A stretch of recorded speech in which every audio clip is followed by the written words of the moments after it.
So the question is why did I put up open house party and everything if everything's kosher in Canada for a lot of people? Let me put it this way. I'm going to tell you one of the CIA's most hidden secrets in the world. One, because I was there that day. Two, was because John Garabedian wasn't allowed to say what happened that night. And the fact that John was in Buffalo, New York, and he was partying it up, and he wanted me to come over the border to pick him up because he was a little bit too drunk. So I was like, don't really want to, try to make up an excuse in the book. But anyway, I called 911 on the other side, which was the 711 at the time, and said John Garabedian passed out at a bar, and that he needed an ambulance ride over the Canadian border. Except they couldn't find any people to come and get him. So I commandeered a ambulance on the Canadian side and drove it over the border. And now he says a different story, which is actually the truth, that the ambulance driver or taxi or someone drove him over the border. He got over the border and said he got in a tussle with NHTC, which stands for National High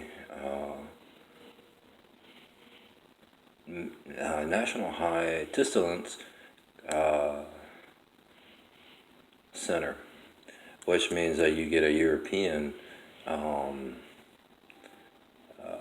military to stand there and let people in at certain times. John had called back and said they won't let me over the border. I was like, well, no shit, you're in an ambulance and whatnot. You need to get over the border in the morning, so go get a hotel in Buffalo. So he went and got a hotel in Buffalo and whatnot, and someone said he made it over the border. The evidence story, or should I say the investigation that came with that, was that they didn't want the investigation to go to the Canadian side.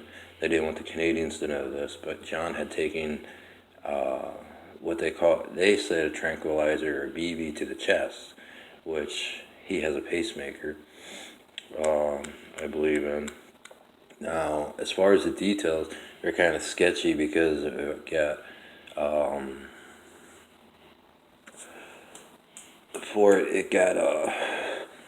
stuck in NHTC, which was a little bit of a problem. So I got a certain type of phone call to go and investigate why NHTC is holding up information to the Canadian embassy, because someone in the embassy got a phone call about they were concerned about John Garabedian and his whereabouts. Because there's some things going on in the U.S. One, people ask, is there a war going on in the U.S. between Canada and the United States? Yes. Is there a war going on between South America, which is South Canada, back in 1980, that transitioned in the I think it's 83, 84, to South Canada, except the United States didn't transit into what was supposed to be Central Canada, because they were bankrupt. They didn't have no money. Their reserves didn't have no gold or silver or bronze in it. They were running over the border, stealing money out of Cuba and these other islands that had money stored up, even the Caymans. Except the Caymans doesn't hold its currency as far as tangible assets in these islands.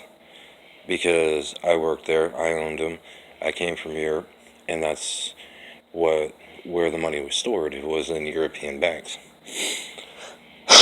From there, the question arose, was most of the people in North America prisoners? And this is one of the, not classified, but it's not, it's taped up, not allowed to be talked about. There's a lot of prisoners in North America, which did not settle good with the European people, except there was no aircraft in North America in I believe 1980 was a lot of aircraft was brought here by Europe because they wanted to station people here in North America to round up all the criminals and technically put them in an asylum type building where you were still allowed to go and work on governmental industries, but you weren't allowed to actually go see your wife or anything. So it was all penned in. What happened is the dictator or leader they had here had things had fallen apart with communications with them, and that a rapid increase in population had happened here, and that was nothing new because the increase of taking the criminals out of Asia and out of Africa, mainly in Afghanistan and whatnot, and the Arab countries was one of the things that they were doing.